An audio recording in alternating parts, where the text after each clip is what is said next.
everyone, Miss Carrie here from Miss Carrie's Creations. This month, our creative design team is teaching you a few tips and tricks for stamping on your scrapbook layouts. Today I'm going to be creating a layout using some fishing photos that I have, and I have 2 sheets of Wander background paper here. Now let me tell you something about this background paper. There's this section here in the middle that doesn't quite match up, and that was a little bit frustrating for me. So let me show you here how I'm going to fix this so that it looks like a continuous set of hills at the base of my layout. The first thing I did was trim down these 2 background papers by about 1/2 inch. And now I'm using my distressing tool to rough up 3 of the sides on each one of these background sheets. To tone down this background paper just a little bit, I'm going to be framing it in some craft paper. So I've gone ahead and gutted out the center of my craft cardstock, and then I'm going to adhere down the left side of the layout onto that piece of craft paper. Before I adhere the right side of the layout, I need to figure out where I need to trim it. So I'm setting the 2 pieces of paper side by side, and I'm making a little mark at the base of the page where those 2 peacock colored hills match up. Now that I've trimmed off the base of that page, I have a small gap across the top of the page.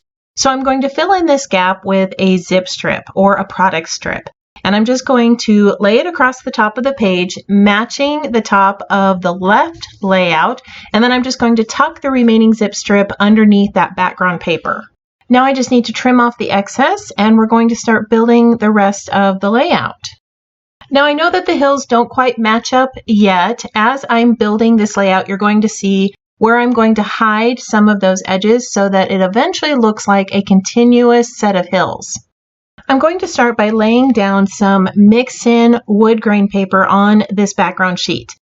This mix-in paper is going to help to hide one of those sun images, and it's going to create a border around my photos. Now you saw there that I distressed all of the edges with my edge distresser, and then I added a little bit of ink around the edges with a blending tool and some toffee ink. In a minute here, you're going to see that my photos have a lot of red rock in the background, and I needed something that would create a border or barrier around them to separate them from that background sheet. So I've gone ahead and placed down my photos, and they've been backed in some almond cardstock. The right side of that almond cardstock is torn, and there's a little bit of toffee ink added to the edges. Below the larger photos, I'm going to add some smaller photos that are placed upon some peacock pattern paper. This also comes from the Wander collection. Now, once this pattern paper is placed down, it's going to appear like those hills are now continuous behind that piece of pattern paper. And this is the look that I want. In between the 2 sets of photos, I'm going to be placing this sentiment from a pocket card. Instead of hiding all of the excess pocket card underneath the photo, I'm just going to go ahead and trim it down so that I can use the rest of this pocket card on a project later. Now, this pocket card is also going to become a pocket for a journaling tag, and I'll show you how I put that together later on. On the left side of the layout, I'm going to be creating a 3-inch border on this plaid paper. Now, this is one way that you can use stamps on your layouts. You can create your own borders. Let me show you how I created mine. To create my stamped border, I'm going to be using the Take a Hike Stamp and Thin Cuts and the Wander Scrapbooking Stamp and Thin Cuts. I've already cut some small squares of cardstock from peacock and almond, and I'm going to start by stamping that topographical map image from the Wander scrapbooking set onto the almond pieces using toffee ink. This almost creates a tone-on-tone look with the 2 brown shades, and that topographical map replicates the wood grain pattern I used on the layout. After I've stamped all of those almond squares, I'm going to grab my white pigment ink and create some chalk-like images on the peacock squares. Pigment ink takes a little bit longer to dry than dye ink, so be very careful that you don't smear these images as you're stamping them. Normally I use embossing powder with pigment ink, but I want these to have that chalk-like faded look, so I'm just going to go ahead and set these aside and allow them to dry. Now you can see that I've brought out that border strip and I'm kind of laying out these images so I can see what it's going to look like on the layout. I've stamped a couple of images with a mountain scene, a few of them with a little compass, and some of them with binoculars. All of them are stamped with that white pigment ink to give it the look of a chalk drawing. Now, one of the most difficult parts when laying out this type of border is getting all of those squares nice and straight. I like to lay my borders out onto my Versamat, and then I use Post-it tape to help me mark the top and the bottom and the edges. So I've marked a 1/2 inch from the top, a 1/2 inch from the bottom, and about a 1/4 inch from each side. Once I've added the top 2 squares and the bottom 2 squares, I can lay down the remaining squares, space them evenly along the border, and then adhere them in place using that Post-it tape as a guide. Now you could draw pencil lines if you wanted to. The benefit of using Post-it tape is that it is removable and it doesn't damage any of your papers, and you don't have to erase any of those unwanted pencil lines. For me, this is a much easier way to put together those quilt-like borders and cards and scrapbook pages. All right, while I have my Versamat out, I'm also going to stamp a couple of other images for my layout. So I have this little boot track that I'm stamped in espresso ink, and I also stamped a little backpack on some almond cardstock using espresso ink. I'm going to go ahead and use those matching thin cut dies to cut both of these out, and then I'm going to use my inks to watercolor that backpack image. Let me go ahead and move my camera in just a little bit closer so that you can see what I'm doing. With the lid on the ink pad, I've smushed the lid and the ink pad together so that I've transferred some ink onto the lid. Now I've grabbed a water brush and I'm using it to pick up some of that pigment from the lid of the ink. I'm starting out with some toffee ink, and then I'm going to use a little bit of espresso ink for some of the other details on this little backpack. Creating your own personalized die cuts is a great way to use stamps on your scrapbook layouts.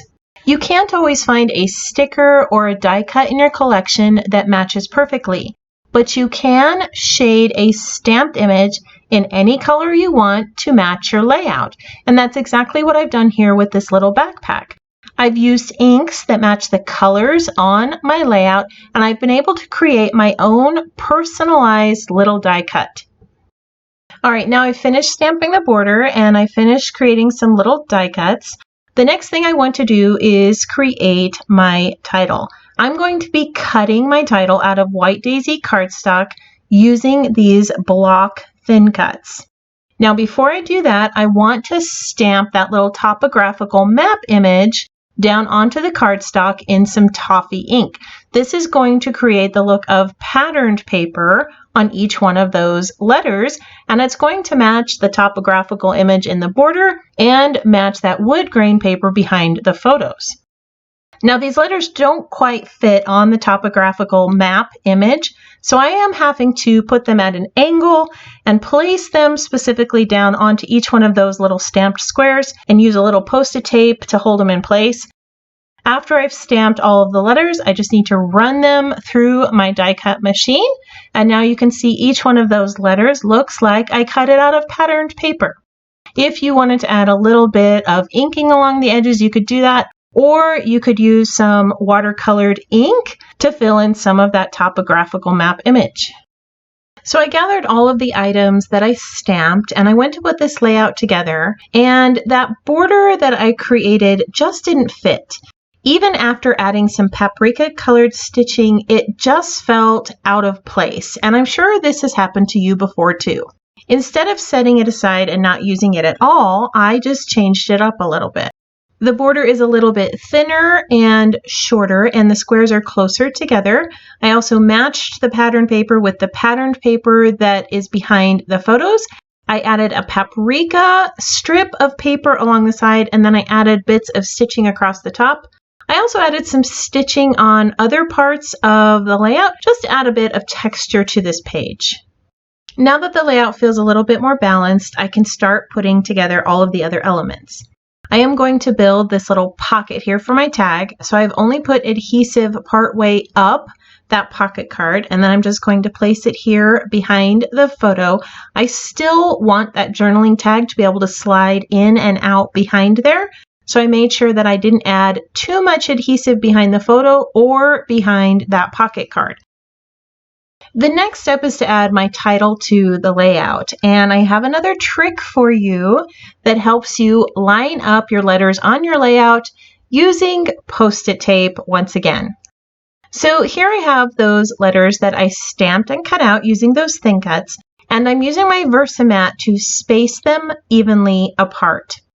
After I have figured out the spacing between the letters, I'm going to take a piece of Post-it tape and lay it across the base of the letters. I'm going to repeat this process with the word fishing. These were cut out of white cardstock using the Simple Serif thin cut dies. That does come with a matching stamp set, so you could stamp the letters on top of this word if you wanted to. Once again, I'm just going to take a piece of Post-it tape and place it across the base of the word fishing. And now I can just use that Post-it tape to pick up the word as a whole, apply liquid adhesive to the back of the letters, and then use that Post-it tape to transfer the word over to my layout. Using the Versamat to help me with spacing and the Post-it tape to help me with transferring ensures that my letters are perfectly spaced and nice and straight on my layout. All I have to do is be patient and wait for the glue to dry before I peel back that Post-it tape. It doesn't cause any damage to the cardstock or to my background paper. It's such a simple way to place down your title on a scrapbook page. I'm going to repeat the process with the word flat iron. I'm just going to use the Post-it tape to pick up the entire title at once, apply some thin 3D foam tape to the back of each of the letters, and then use that Post-it tape to transfer it over to my scrapbook page. Just remember not to get any adhesive on the Post-it tape and to wait until your adhesive dries before you start to peel back that Post-it tape.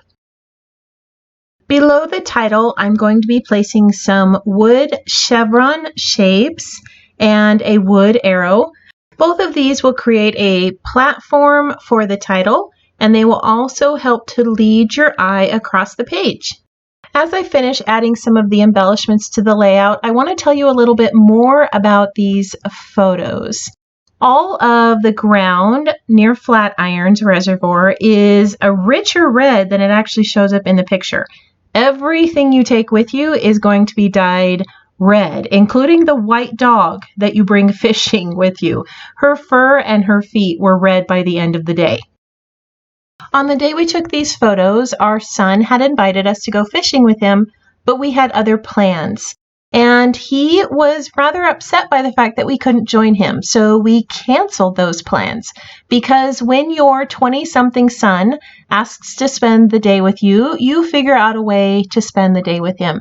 And fishing is one of those activities we enjoy as a family, so we spent the day by the lake with the dog, fishing with one of our sons. So you're seeing me lay down some different embellishments. Some of them are stamped images that I created, and others are stickers and die cuts from that Wander collection.